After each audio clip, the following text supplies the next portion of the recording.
Set 12 का अध्ययन करेंगे, जिसमें हम 20 क्वेश्चन जीके और जीएस के अध्ययन करेंगे। ठीक है, ये सीरीज आपकी एसएससी, सीजीएल, यूपीपी, यूपीपीएसआई और यूपीएससी से होने वाली सभी परीक्षाओं के लिए उपयोगी है। तो चलिए शुरू करते हैं आज की क्लास का पहला प्रश्न। पहला प्रश्न है, निम्नलिखित में से किसने अकबर के दीन ए इलाही को ग्रहण किया था? सुरजन राय, मान सिंह, बीरबल या भगवान दास? तो दीन ए इलाही को किसने ग्रहण किया था? बीरबल ने। फर्स्ट का आंसर हो जाएगा सी। क्या हो जाएगा? सी। अगला प्रश्न है, 16वीं शताब्दी की मुगल प्रशासनिक शब्दावली में एलची अथवा शाफिर शब्दों का क्या अभिप्राय था? एलची और शाफिर शब्दों का क्या मतलब था? राजदूत या विद्रोही, सी गुप्तचर या प्रांतपति? तो एलची अथवा शाफिर शब्द का मतलब था राजदूत और दो का आंसर हो जाएगा ए। दो का उत्तर क्या हो जाएगा? ए हो जाएगा। 3 जुलाई 1947 को भारत विभाजन के विरुद्ध किस पार्टी ने काला दिवस मनाया था? भारतीय राष्ट्रीय कांग्रेस ने, फॉरवर्ड ब्लॉक ने या हिंदू महासभा ने या कम्युनिस्ट पार्टी ऑफ इंडिया ने? तो 3 जुलाई 1947 को काला दिवस मनाया था हिंदू महासभा ने और इसका थर्ड का उत्तर हो जाएगा सी। क्या हो जाएगा? थर्ड का आंसर सी हो जाएगा। चौथा प्रश्न है, ए ओ ह्यूम का जीवनीकार कौन है? डब्ल्यू वेडरवन, लॉर्ड डफरिन और जे चार्ल्स या उपयुक्त में से कोई नहीं? तो 4 का उत्तर हो जाएगा ए ओ ह्यूम का जीवनीकार कौन है? डब्ल्यू वेडरवन और 4 का उत्तर हो जाएगा ए। 4 का आंसर क्या हो जाएगा? ए हो जाएगा। चलिए अगला प्रश्न देखते हैं, 5th नंबर। अगला प्रश्न है, 5th, राष्ट्रीय विकास परिषद का गठन किस वर्ष किया गया था? 1949, 1952 या 1951 या 1958? तो ये किया गया था 1952 में। 5 का उत्तर हो जाएगा बी। क्या हो जाएगा? बी।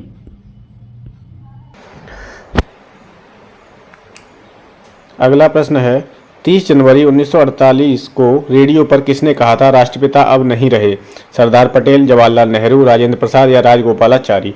तो 6 का आंसर क्या हो जाएगा? जवाहरलाल नेहरू। किसने कहा था? जवाहरलाल नेहरू ने कि राष्ट्रपिता अब नहीं रहे। 7वां प्रश्न है, निम्नलिखित में से किसे भारत में प्रागैतिहासिक पुरातत्व का जनक कहा जाता है? एच.डी. सांगलिया, ए कनिंगम, ए.आर. अल्चेन या रॉबर्ट ब्रूसफुट? तो प्रागैतिहासिक पुरातत्व का जनक कहा जाता है ए कनिंगम को और 7 का आंसर हो जाएगा बी। क्या हो जाएगा? बी। 8वां प्रश्न है, निम्नलिखित में से किसे उर्दू शायरी का जनक कहा जाता है? अमीर खुसरो, शमसुद्दीन बली, गनी कश्मीरी या मीर तकी मीर?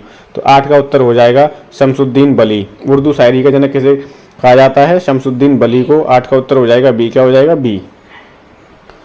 9वां प्रश्न है, रणजीत सिंह का वित्त मंत्री कौन था? हरे सिंह नलवा, गुलाब सिंह, दीनानाथ या शावनमल? तो रणजीत सिंह का वित्त मंत्री कौन था? दीनानाथ। 9 का उत्तर हो जाएगा सी। क्या हो जाएगा? 9 का आंसर सी हो जाएगा। 10वां प्रश्न है, गांधी बनाम लेनिन पुस्तक किसने लिखी है? एम.एन. रॉय ने, एस.ए. डांगे ने, अबुल कलाम आजाद ने या डॉक्टर राजेंद्र प्रसाद ने? तो गांधी बनाम लेनिन पुस्तक के रचयिता कौन है? एस.ए. डांगे और 10 का आंसर हो जाएगा बी। क्या हो जाएगा? 10 का उत्तर बी हो जाएगा। क्या हो जाएगा? बी। अगला प्रश्न है, लुई पास्चर ने निम्नलिखित में से किसकी खोज की थी? पोलियो टीका की, रेबीज रोधी टीका की, पेनिसिलिन की या इंसुलिन की? तो लुई पास्चर ने खोज की थी रेबीज रोधी टीका की। 11 का उत्तर हो जाएगा बी। ठीक है, और पोलियो टीका की किसने की थी? जॉन साल्क ने। किसने की थी? जॉन्स साल्क ने। ठीक है, ये भी याद रखना है। अगला प्रश्न है, मादा क्यूलेक्स मच्छर निम्नलिखित में से किस रोग का वाहक है? रिंगवर्म का, फाइलेरिया का, मलेरिया का या फिर इनमें से कोई नहीं? तो जो ये मादा क्यूलेक्स मच्छर है वो किसका वाहक होता है? फाइलेरिया का। और 12 का उत्तर हो जाएगा बी। क्या हो जाएगा? 12 का आंसर बी हो जाएगा। अगला प्रश्न है, 13वां, लाल क्रांति का संबंध किससे है? तो इसका उत्तर ए हो जाएगा। लाल क्रांति का जो संबंध है वो मांस उत्पादन से है। ठीक है, और हरित क्रांति का संबंध किससे है? खाद्य उत्पादन से। किससे है? खाद्य उत्पादन से। 14वां प्रश्न है, अफीम का मुख्य अवयव क्या है? एट्रोफिन, क्विनीन, मॉर्फिन या हेरोइन? तो अफीम का मुख्य अवयव होता है मार्फिन और 14 का उत्तर हो जाएगा सी। क्या हो जाएगा? सी। 15वां प्रश्न है, निम्नलिखित में से कौन सा रंग सोडियम क्रोमेट द्वारा आपूर्त होता है? नीला, हरा, लाल या काला? तो जो लाल रंग है वो सोडियम क्रोमेट द्वारा आपूर्त होता है और 15 का उत्तर हो जाएगा सी। क्या हो जाएगा? 15 का आंसर सी हो जाएगा। 16वां प्रश्न है, निम्नलिखित में से किसको रहस्यमयी झील कहा जाता है? तो जोरपोखरी झील, रेड हिल्स झील, डोडीताल झील या रूपकुंड झील? तो रहस्यमयी झील की संज्ञा किसे दी गई है? रूपकुंड झील को। और 16 का उत्तर हो जाएगा डी। क्या हो जाएगा? डी। अगला प्रश्न है, निम्नलिखित राज्यों में से कौन सा पटकाई पहाड़ियों से संलग्न नहीं है? मतलब पटकाई पहाड़ियों का जो विस्तार है वो किस राज्य में नहीं है? नागालैंड, त्रिपुरा, मणिपुर और मिजोरम। तो 17 का उत्तर हो जाएगा त्रिपुरा और बी आंसर बिल्कुल सही है। ठीक, पटकाई जो पहाड़ियां हैं वो आपको कहाँ कहाँ मिलेगा, कहाँ विस्तार मिलेगा? नागालैंड में मिलेगा, मणिपुर में मिलेगा और मिजोरम में मिलेगा। ठीक है, तो 17 का उत्तर क्या हो जाएगा? बी हो जाएगा, बी। निम्नलिखित में से कौन सी अनुसूचित जनजाति दीपावली पर्व को शोक के रूप में मनाती है? तो सहरिया, बागा, पहाड़िया या थारू। तो थारू जनजाति है वो दीपावली पर्व को शोक के रूप में मनाती है और इसका उत्तर हो जाएगा डी। क्या हो जाएगा? डी हो जाएगा।